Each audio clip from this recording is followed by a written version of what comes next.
when it comes to you and your writing and your art or whatever it is that maybe your field, what is it that you want people to think of when they hear your name? Because I think the reality is that if we're talking poetry, if people know that we're a poet, that alone may not be enough if our goal is to really start to find a way to make a living around our art.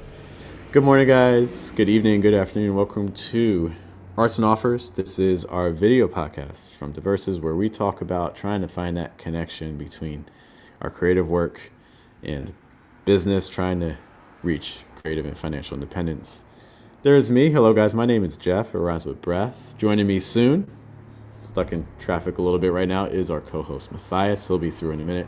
And I want to talk a little bit today about trying to create associations with us. I was talking with a poet, and I was talking about this idea with them, and they mentioned like, oh, brand. But it's similar to it, but also I think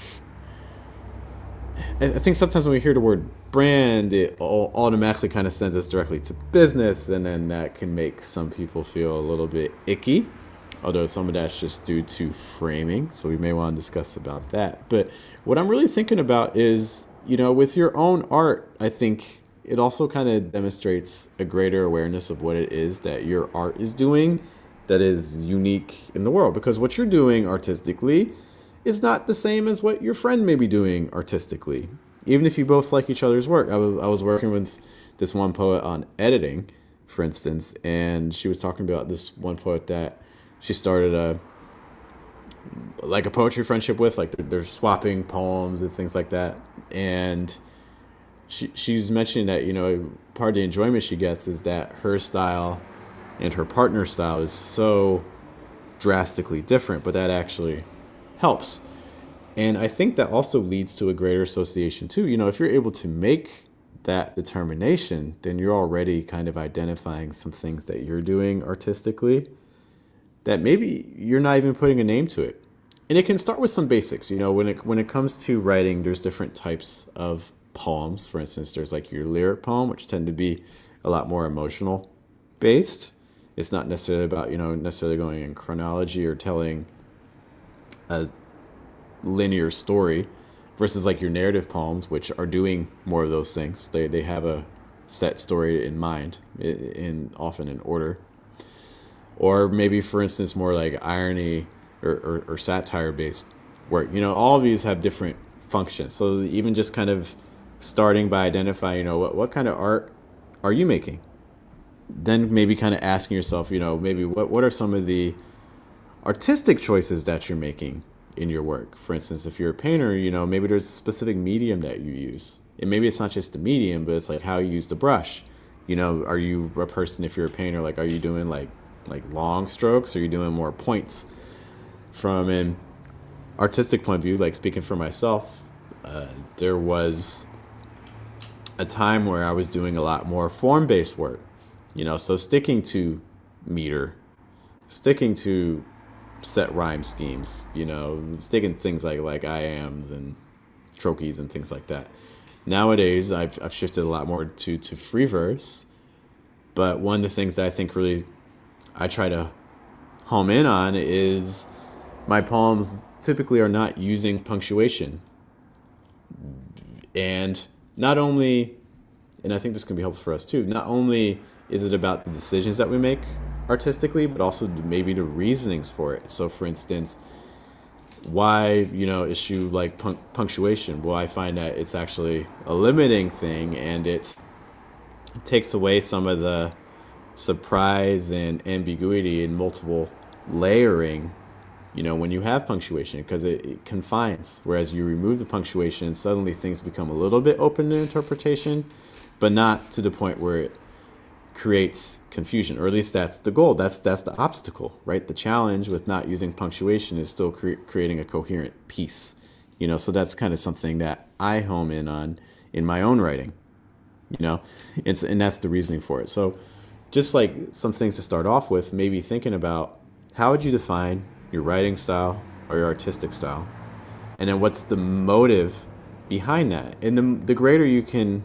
express that, the more we can then express that to other people. And this is where we can get into things we've talked in the past about, potentially like writing essays, doing videos where you talk about it, talking with other poets about it. These are ways that suddenly you're starting to create more connections between what it is that you do and how you do it and why you do it. And some people, part of the beauty of it is it gives people also a chance to self-select and disagree. Speaking of disagreements, there's this guy. What's up, man? How's it going? Look at you with the tea. You're rocking all these teas. It's a nice one. What's going on? We're chilling. How are you? I'm solid, man. How are Cool. you? I'm okay. So we are talking about today. I can give you a little bit more room. Making names for ourselves. So like when people hear our name, well, like with I was born with one. Lucky. I had to earn mine. So I'll kind of throw you in a little cold. So Matthias, like if I'm talking, imagine you're not in a room. Okay. And I'm talking about you to someone else. Okay. What is it about you that you really hope this other person knows? If they have no idea who you are, but they're curious.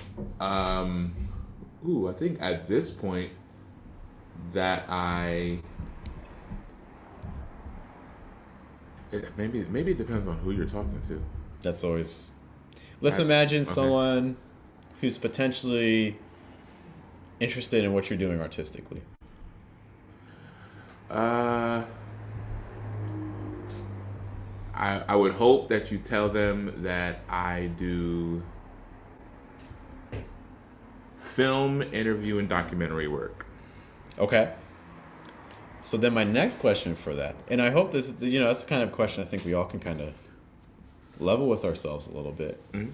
And the next question I would have for that is, what are you doing to make sure that that is the thing that I tell people is what you're doing? There's a couple different things. So, interestingly enough, okay.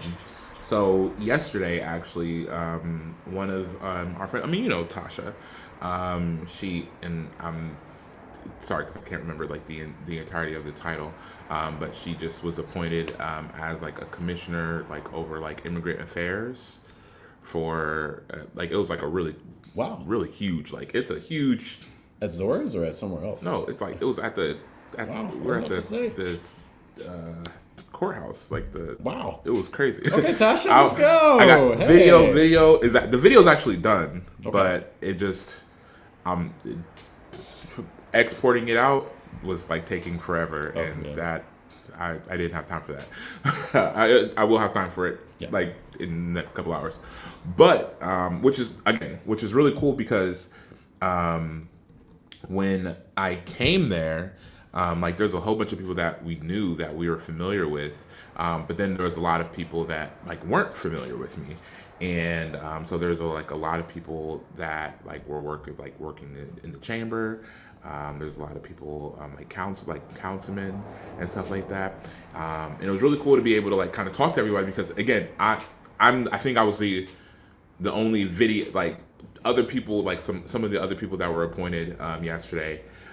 They had family and they had friends and things like that with them, but pretty much everybody had their phone cameras and they were taking pictures and things like that. And you came with the whole rig. I had the rig, I had the mic, I had the naturally the cinema camera. So I was like, so they're like, oh, who's she pay? Oh, who's she know? Yeah, who is she? Right, exactly. And that right there, because one of the other people, it's so funny. One of the other people, and again, she's a very sweet woman. This is not I'm just saying I don't know her, right? But as soon as she saw me, she was just like, "Oh, she thought I was working with the city."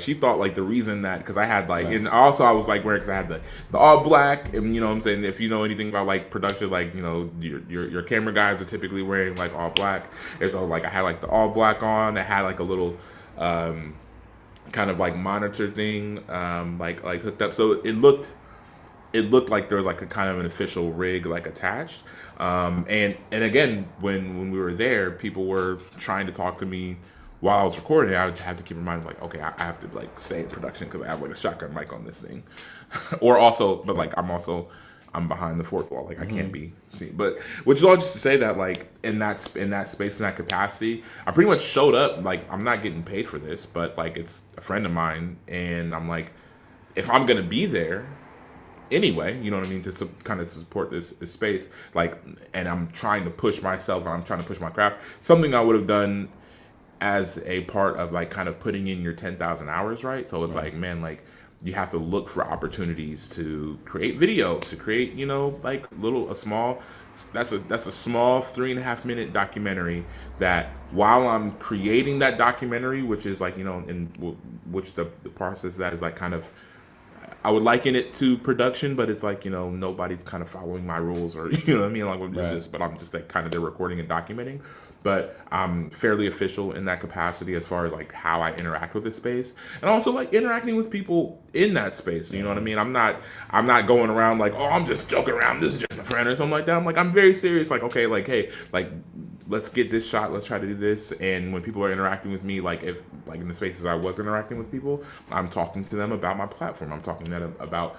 I got like 6 subscribers from all on YouTube, Look at that. which is really cool because I was like, I'm literally as I'm talking to somebody, I'm like, yeah, you know, this is my work here and here, and like I've done work here and here, but you know, I would love for you to check out you know, greater breadth of my work here on YouTube. And then like people would literally they're talking to me, and as they're talking to me, they're searching up the YouTube, which is really cool. Which is really important because that's you basically at one event you got multiple touch points. Yeah. Because they see you physically, but then they also find your digital. Versus a lot of times we just get the one. Yeah. You know? Yeah. And it's also like something that's cool about that is that I haven't even put out like I could have technically like I was technically done with the edits for the video at like 5 a.m. But something that I learned about myself fairly early, which also I was awake at 5 a.m. What was I doing? Why? But like one of the things I learned about myself is that like when I'm done with it, like don't produce it out right there just because like my tired brain and my tired eyes are done with it, but like my fresh eyes might see something that I could change or edit or something like that. So I was just like, let me wait until tomorrow to kind of export it and watch it a couple more times. All just to say that yeah, like again, that was an event where you know, I wasn't being like commissioned to be there, but it was an event that I know a lot of really important people are going to be. Everybody's important, right? But like important people as far as the potential to build out some like other things as far as my photography and videography, and then also I made another there was a councilman there that was actually on the board that I had met in another space as a poet. And like I was performing poetry. It was actually at the thing. This is actually kind of a full circle thing because it was at the thing that you recommended me to at the coffee shop The on Black Kahawa coffee shop. So yeah, I met him there, and when I met him there at like I was just doing poetry. I had my camera, but I didn't use my camera at all that day. And so when he saw me, he recognized me from poetry, and he was just like, "Oh, you do video as well?" I was like, "Oh yeah, absolutely." And so now he follows like all the channels, and me and him are like talking a little bit, which is all just to say that like, you know, I'm consistently talking about, you know, the things that I'm doing.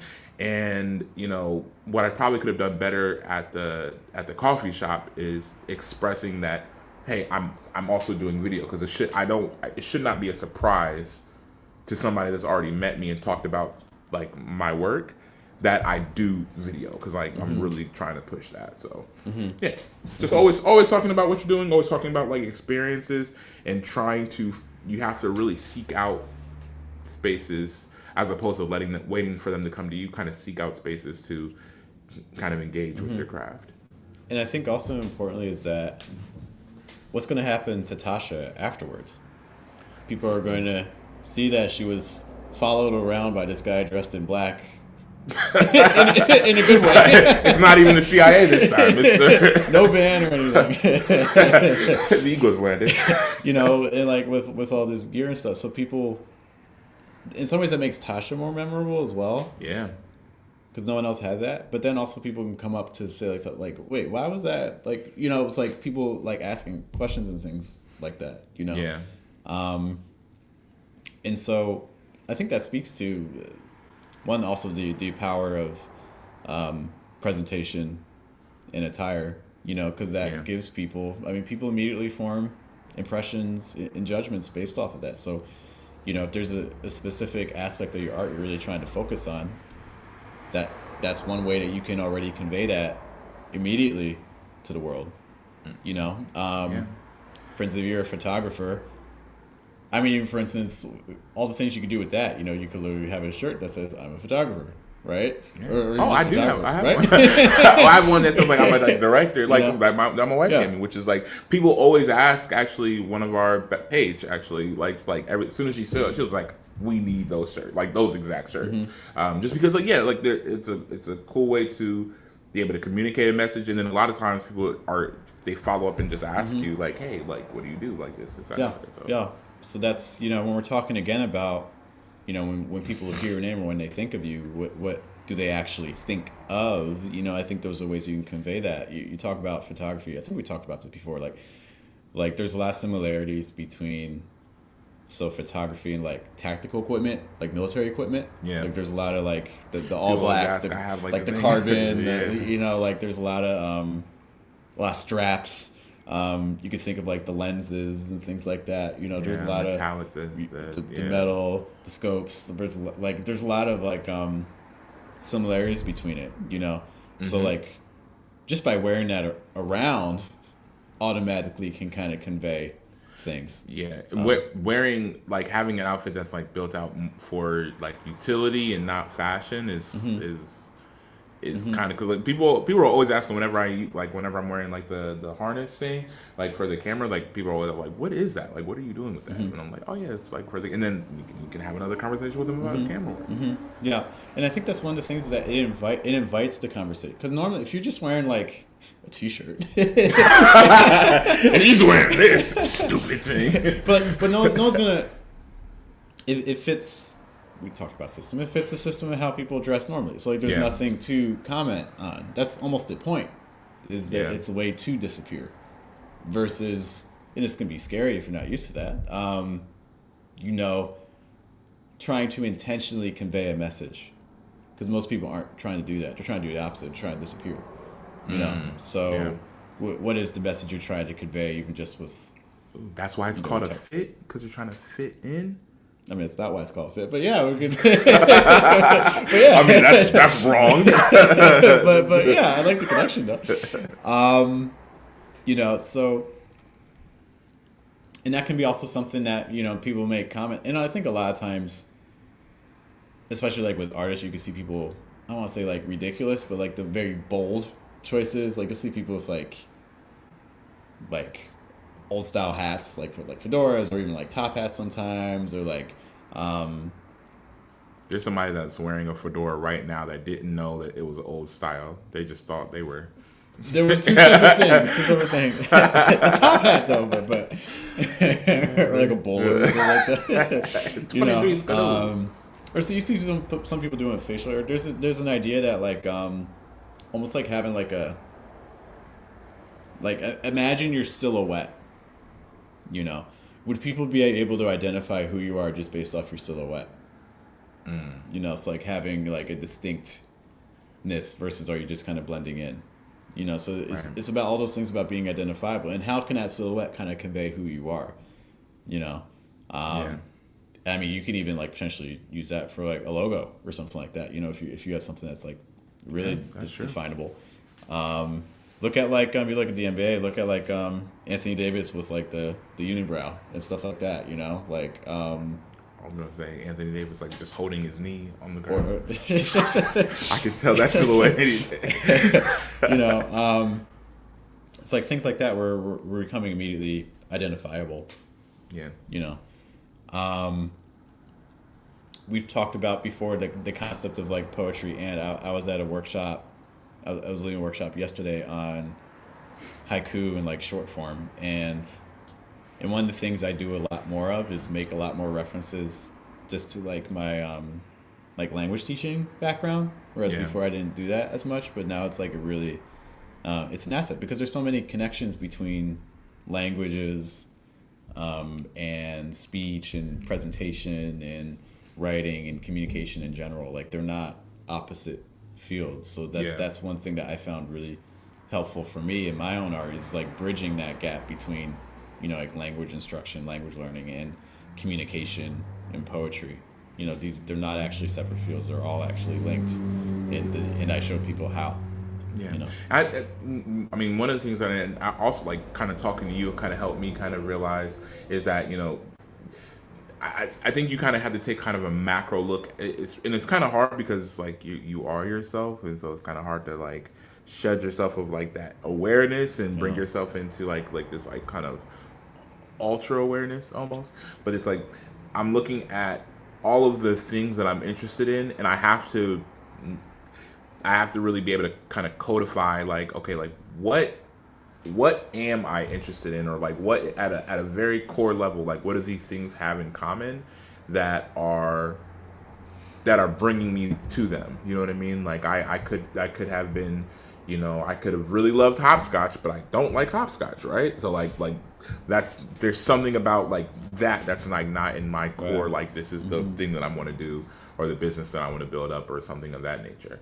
So really being able to kind of take a look at those things kind of like an overhead view, and then that way you can really give language to each sector of the things that you're working on. Yeah, because I'm just thinking about the poets I know.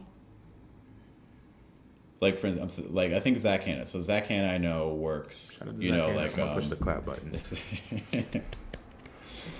Zach Hanna works like kind of like warehouse with like Habitat for Humanity, Yeah, and stuff like that. I know that, but for every Zach Hanna that I know, like all like in terms of poets, most poets I don't know what they do. I know Scott Wiz is a librarian. A lot of other poets, I don't actually like. it's a good amount of poets that are librarian. Like, A couple.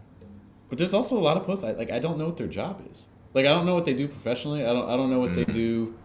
Like outside of poetry, I don't know a lot of their interests.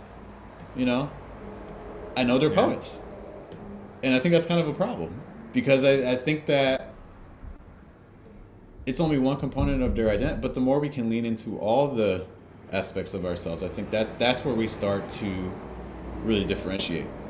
Yeah, because even we're talking about like what effects maybe it has on their work. You know what I mean? Like I'm like as far as like their poetry work. Because like when you think about, I don't know. Let's say if you have like a 9 to 5, right? Let's say you spend 8 hours in this place every single day, Monday through Friday, and the work that you produce is not reflected of that. Whatsoever, or like maybe like you know what I mean. So it's like there's ways to kind of give kind of windows, and those are like things that are like specific identifiers of you that kind of separate you from the rest. And I think sometimes people don't make that stuff apparent because maybe they don't like their job, or maybe they're like this. I just do it to pay the bills. But that's a really missed opportunity. If you're doing something you don't like, you may not like it. You may not like that you're doing it. But the reality is that, look, for a lot of people who work traditional jobs, that's 40 hours of your week. Yeah. You may not like that 40 hours, but that's still a very significant amount of time. And you may not like this fact, but that is part of you, and you're hiding it. You want to know something that's interesting? And so this isn't necessarily in the poetry world, but there is this.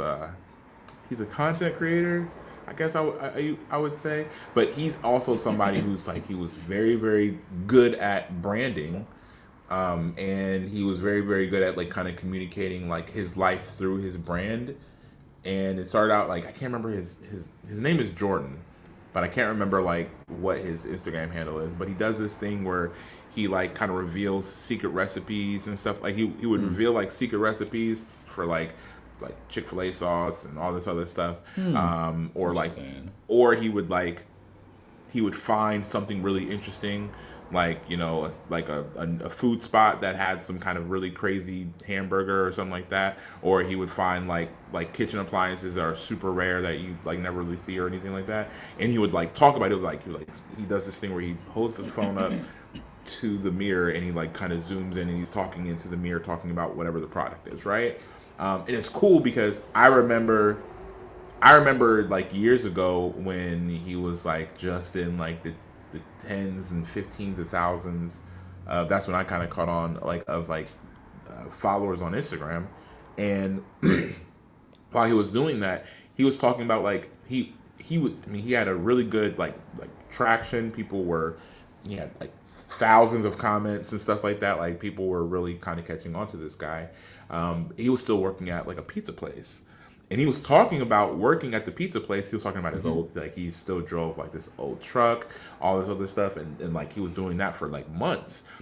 Which, and I think, again, I think the cool thing about that is that, like, I think a lot of times the assumption is that by the time, like, once you're at, like, you have as much movement as that, then you're pushed off into the stratosphere, and you don't got to worry about a 9 to 5. You don't got to worry about anything like that. But like, that's a part of that. Like, that's a part of the life that, like, that he was still living at that time. Like, now he's been able to, he's blown up. He's done stuff with like Will Smith and like Big Sean and all that other stuff. So he's like, he's really big now. But again, that's kind of where it started. And I think about that in terms of kind of what you're saying, like, when it comes to like artists and how their presentation is to you. Like, you know, if we only have their art, which is fine. Like, again, you only really, you don't have to let anybody in more than you're willing. But I think from what you're saying is kind of establishing that as part of your brand and letting people into kind of that aspect. It allows them to differentiate you even more so from just being like, you know, oh, I really like this guy's poems, to like, I know who this person is. Like, I'm familiar with this person, and the work that's coming from him not only makes sense, but it's helping to kind of grow his like legacy as like whoever he is, or whoever this person is. One of the things I talked about at the workshop yesterday was like, if we think about language learning and we think about vocabulary, like just trying to learn a new word, like a lot of people, like if I'm learning language, like I'm learning Spanish, I'm trying to, maybe I have like a Spanish test or something like that, so I'm studying vocab, and I keep forgetting this word. I learned this word and I keep forgetting it. Like, I keep forgetting, like, the word, what's the word for food in Spanish? Comida? Comida. Yeah. And I just keep forgetting it. Comida is food, yeah. And I just keep forgetting it. You know, forgetting is a really powerful thing, because it's our body sending us a message that we haven't created a strong enough connection yet. If you forget something, it just means that the connection is weak. So how do you strengthen the connection? Well, you have to add more connections. So, like, if you have a word, like if you're learning a new word and you try to build as many associations with that word from the onset, like right when you first learn it, it's much harder to forget. So like when you learn a new word, you want to think about what it tastes like. What does it smell like? What does it feel like if I touch it? How does it make me feel emotionally? Is it a positive thing? Is it a negative thing? Is there any sort of memory with the word that I can put onto it? And the reality is that the more layers that you add to it, the more memorable that word becomes. And people are the same way, because if you don't create as many associations with the person, well, it's just like meeting a stranger in a crowd. You know, you're not even going to remember. You're not even going to remember their face. Like the last time, like you were on the bus, or the last time you were in a crowd, how many of the people that you were surrounded by you remember? You know,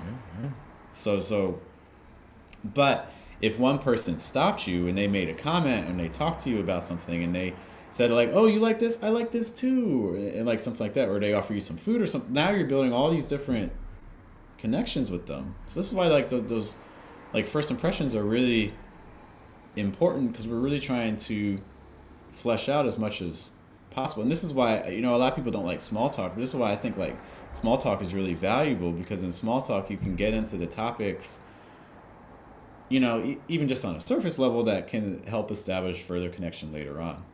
Yeah. Also, I mean, if you think about it, if you think about it, like the way that you might construct like a first date with somebody, it's like kind of like the way that you want to kind of construct like your impressions with people, right? So like probably a not great first date would be like just like going to like a movie theater, right? Because like you're only engaging in a movie that's not like you're all not in the movie, right? So it's like you're only engaging in like maybe a movie, and you're like sitting next to each other, and you have maybe like popcorn, right? So like maybe that's like just a couple associations, but you're not creating strong enough associations for you to really get to know that person and really be able to engage with that person. But let's say like, and like also it's like you there's your other senses are enacted to a degree, but not to a strong enough identifiable and distinct degree that's going to really like kind of make you memorable in that other person's Yeah. kind of sensory. Like if we play with that date analogies, like let's imagine you're planning on like a 3 hour date. Right. The problem is if you go to a movie, well, you just ate up more than half of the time. Yeah. Whereas like, if instead, what if it was like, you get coffee, that's at one place. Then after that, you're like, hey, I like the coffee. Let's go get dessert now at a different place. And then you're like, oh, let's go take a walk at a park. So now what I've done in that same amount of time is I've created 3 associations versus the 1. Yeah. And not only that, and we talked about this before, so it's like Dunbar's numbers and stuff like that, but I've now added more settings. And if I can add more settings to interactions in a smaller amount of time, it's going to make both of us feel like we have a deeper connection with each other. 100%. And there's also something to be said for kind of like the effort that it takes to kind of create those associations and like those connections, because again, like somebody that is engaging with just your work and they don't really have any association, I think like they don't really have any other associations, I think they also can like sense, okay, like kind of in the same way like a date, like there's no effort being made to push an association beyond kind of just this work, so maybe they don't push an association beyond that either. I can't tell you the amount of times that like depending on the poetry set that I do, right, like if I do one that kind of lets the audience like into my life a little bit more, like into like my experiences, into what I either do on a daily or like my history, kind of growing up and things like that, how much more conversation and like additional touch points that they create because they want to have that interaction. And so, if you give more and you kind of add more associations, you'll see other people kind of also kind of meeting you there as well. Which kind of brings up a little bit of an irony, I think, because like if I'm designing a set, I kind of approach it a lot of times like a collection where it's like I'm going to try to hit on a specific theme. And in some ways that would sound very limiting, right? Because it's like, okay, well, I can make a poetry set that has a poet about cats, and then has a poet about the time I went to the Renaissance Fair, and then a poem about my dad. It's like all these different topics versus a lot of times the sets I have right now are focused more on like fatherhood in general. But I think ironically, the set that's more focused on a singular topic but goes in deeper creates a stronger connection. 100%. Even though in theory I feel like you could be like, oh well, if I mix up the set and talk about a bunch of different topics, that gives people a broader net. But the problem is that like it's like an inch deep but like just like super super wide versus that one thing. And so what I think can end up happening is if you're not interested in that one thing, you'd be like, well, I don't guess that's not that great, But the people who do like it are going to be able to resonate at a much deeper level because you hit on it over and over again. And be like, it's not if you only have, imagine like you're trying to knock down like, so we have like this drywall right here. Like imagine you're trying to knock down the drywall and all you have are your fists. You're probably not going to like hit over here and then hit over here and then hit down here and then hit. No, you're probably going to hit the same spot over and over and over again to knock it down. Yeah. And also, I mean, and we talk about this a little bit when it comes to like storytelling, but if you dig deep enough into something, what you're actually doing is you're not being repetitive with kind of the topics that you're talking about. Exactly what you said. When you're talking about fatherhood, because of how much work you have like around like you being a father, you're actually going again, like you're going deeper into this topic. Mm-hmm. So you're going deeper into your POV into this topic, and you're going deeper into your reflections around like your time of being a father. And the deeper that you go, the more commonalities that people start to find with the core themes of what you're kind of dealing with. Because you might be like, okay, I'm talking about fatherhood, and because you're talking about fatherhood, maybe only, let's say, 5 or 6 people in the audience are like, "Oh, I'm a dad." You know what I mean? Let's say it's 5 or 6 people that like are saying I'm a dad. But then you get to a point where in you're talking about fatherhood, the thing that you're also talking about is like this feeling of like fear, because like I'm a father, and so now there's a child out there somewhere that if I don't have my eyes on my child right now, like I'm worried, I'm concerned. And so now That's cool. it's okay. It's okay.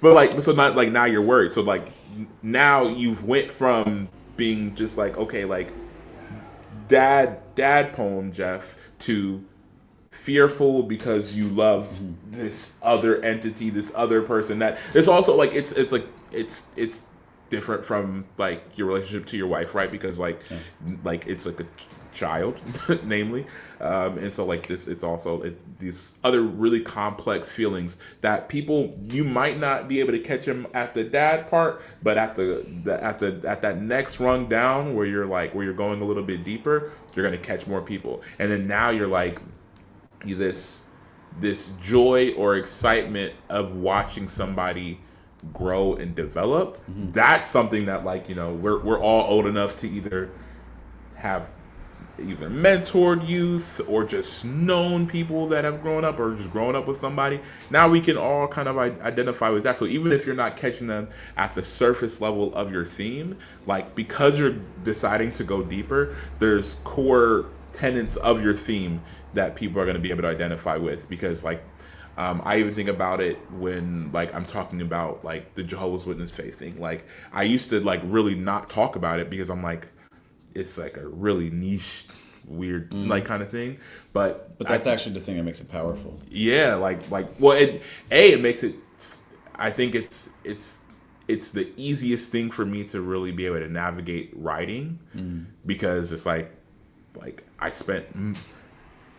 Still, at this point, I spent like most of my life in that faith, right? So it's like I can still rattle off, and I still kind of understand all the tenets and things like that. But then it's also like a lot of the things that I'm dealing with are less about, hey, am I talking to a whole bunch of people that everybody just knows all the things about Jehovah's Witnesses? But I'm really just talking about like people that either maybe you've had an association with a Jehovah's Witness, or maybe you've had an association with like fear in this sector of your life, or maybe you've like talked about like maybe now it's generally faith, now it's generally family and faith. Like now we're able to create connections that are outside of just this core tenet. So yeah, it's like when you're kind of jumping around, it's like people can maybe feel some connection here and there, but when you go deep, oddly enough, at least in my experience, because I went deep into one specific thing, the core principles and the core things that I'm talking about, those are able to kind of touch everybody. It's also just easier to remember. Like the poetry set that like talks about a bunch of random things. Like how do I describe that to someone else? To say, oh yeah, I heard them read. You know, versus like, oh, I heard them read that they were talking about, you know, faith. Well, at least now you know they're talking about faith, you know, and you can tell that to other people. So thinking about the impact that other people are going to give to other people when you're not in the room, you know, and it's just the more you're able to go in on one thing, the easier it is to describe that. We want to be remarkable. We want to make it as easy as possible for people to talk about the thing that we do.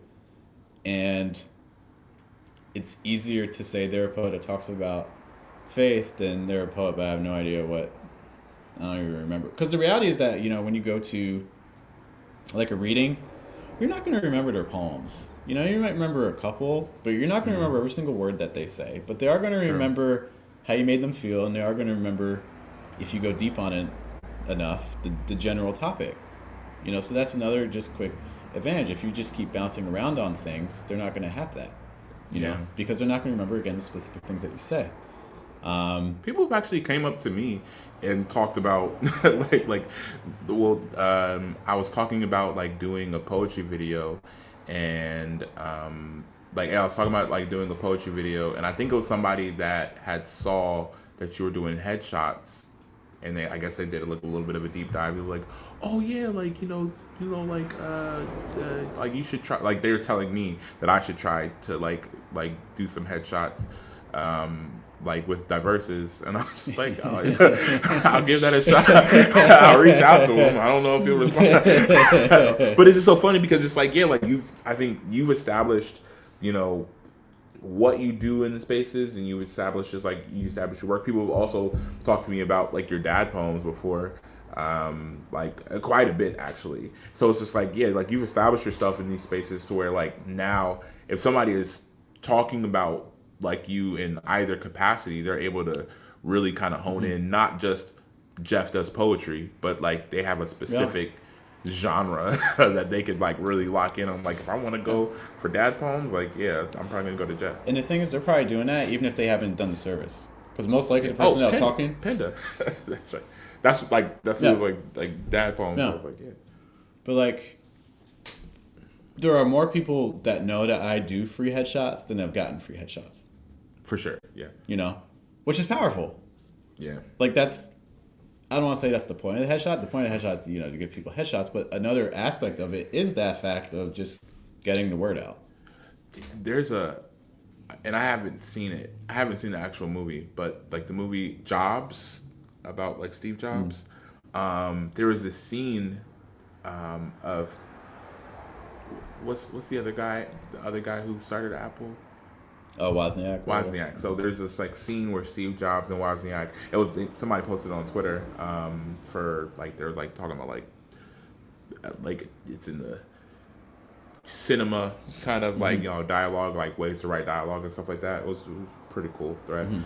But yeah, so they showed this scene, and this thing struck me that was like really, it's kind of the point. It's like, because he was talking, like Wozniak was talking to Steve Jobs, and like they're having this disagreement, and the whole disagreement was based on, Steve Jobs is like, essentially we need to create better products and build out more, definable, refined products, like actually people. And Wozniak was trying to get Steve to recognize and really uplift the engineers and individual people that were working on these projects, and that was completely counter to like Steve Jobs like kind of ideal, because he was like it creates. There's a lot in that dialogue, but like it just creates this kind of like tree of like, okay, like, well, this person is this important, this person is this important, this person is this important, and I don't want that to be part of our masthead. I wanted people to remember this phone. I want people to remember this MacBook, this all this stuff. And this thing that Wozniak yelled out as he's exiting the scene, he was just like, your products are better than you, Steve. And then Steve says, that's the point. And like you'll like the fact that you don't recognize that, and like you think about Apple today, you know what I mean? Again, I was not in the room with Steve Jobs, so I don't know how that. But I'm just like, that's a very powerful thing to think about when it comes to you as an artist, because your work and the associations with your work, it's a little bit different, but in a way it is you, right? So people coming to you, people trying to like find associations, like creating those really strong associations, much like creating a really strong product, something that is memorable, something that people can kind of keep coming back to. That's going to help people not only recognize you, but also they know what they're seeking out when they're seeking you out, or as opposed to somebody saying, man, I have like a Father's Day event is coming up. If a Father's Day event is coming up, the first thing that comes to my head is like, Jeff does dad poems. You know what I mean? And it's not, let me book a poet. It's like, I need to book that poet. You know what I mean? Same top of mind. I mean, in some ways, this kind of leads into even just like talking about like parasocial relationships. And it's like, it's not even, you're not even like creating yourself, you're creating the perception of yourself, which is Yeah. separate from you, because it's almost like that mystique that surrounds like celebrities and also like they're people.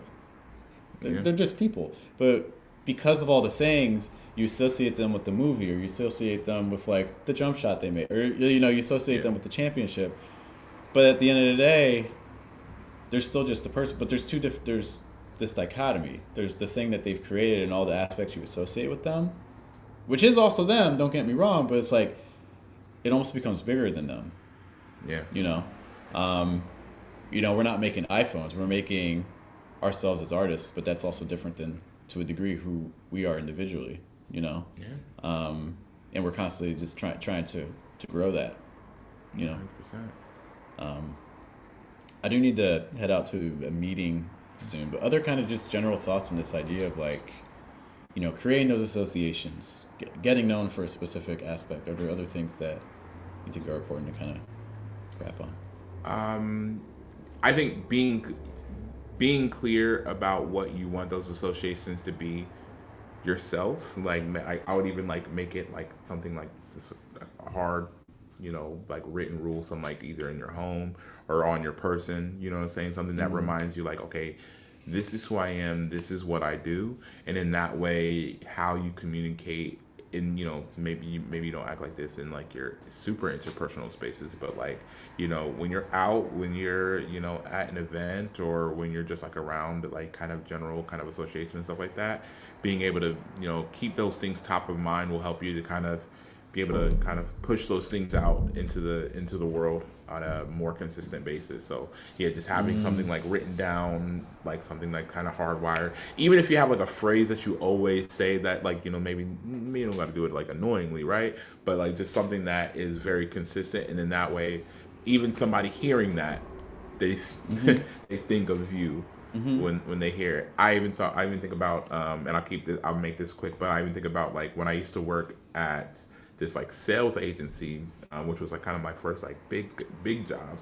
I worked at the sales agency, and it was so funny because on the phones we always used to say like fair enough, like all the time, like that's over the phone sales. To the point where in my everyday life all the time I would be like fair enough, like just like I would just act, and it was just so funny. The company like, got you. They did. They got me in here, but it was so funny because my niece, one of my oldest nieces, was like really young. Then, like, in order to like mock and like would jab each other, but she would be, fair enough. But it was like, it was then when I was just like, this job is too it's too much. But yeah, it's just to say that like, there's that, and yeah, just making sure that you have a very clear scope on how you want people to remember you and what you want people to remember about you, so that you can make your attempts to have that association really intentional. Yeah. And I guess the last thing I'll say is that, again, you may be associating this with brand, and that may make you not happy and not want to talk about this. But the reality is that whether you don't like that or you don't care, people are going to remember you one way or another. Yeah. So why not be intentional about it?